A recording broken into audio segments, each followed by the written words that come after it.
प्रधानमंत्री नरेंद्र मोदी के नेतृत्व में रविवार को केंद्र में बनी राष्ट्रीय जनतांत्रिक गठबंधन की तीसरी सरकार में उत्तर प्रदेश से प्रधानमंत्री समेत कुल 10 मंत्री शामिल किए गए हैं, जिसमें जातीय संतुलन साधने की कोशिश की गई है।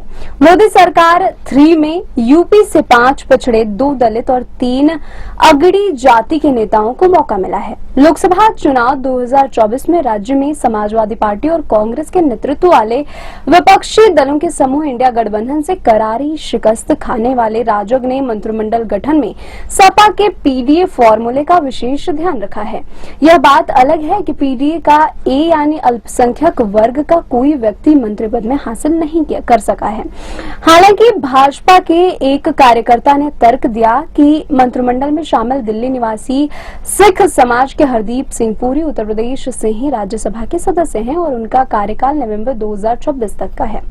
एक राजनीतिक विश्लेषक ने कहा कि अल्पसंख्यकों के एक खास वर्ग का मत भाजपा के खिलाफ एकजुट होकर इंडिया गठबंधन के उम्मीदवारों को मिला है, इसलिए राजग की ओर से ऐसी प्रतिक्रिया स्वाभाविक है। नई सरकार में यूपी से प्रधानमंत्री मोदी समेत अन्य पिछड़ा वर्ग समुदाय के 5 सदस्यों को शामिल किया गया है।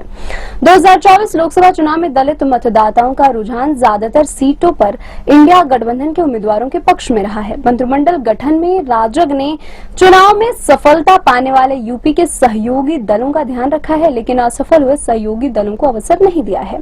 मोदी सरकार 3 में शामिल मंत्रियों में से राजग के नए सहयोगी राष्ट्रीय लोकदल के प्रमुख जयंत चौधरी ने जहां स्वतंत्र प्रभार के राज्य मंत्री पद का हासिल करने में सफल रहे हैं, वहीं 2014 से ही राजग में शामिल अपना दल के प्रमुख अनुप्रिया पटेल तीसरी बार राज्य मंत्री बनने में सफल रही हैं। चुनाव में पराजय के कारण यूपी सरकार के पंचायती राज मंत्री ओम प्रकाश राजभर के नेतृत्व वाले सुहेलदेव भारतीय समाज पार्टी और मत्स्य मंत्री संजय निषाद के नेतृत्व वाले निर्बल इंडियन शोषित हमारा आम दल को मंत्रिमंडल में स्थान नहीं मिला है।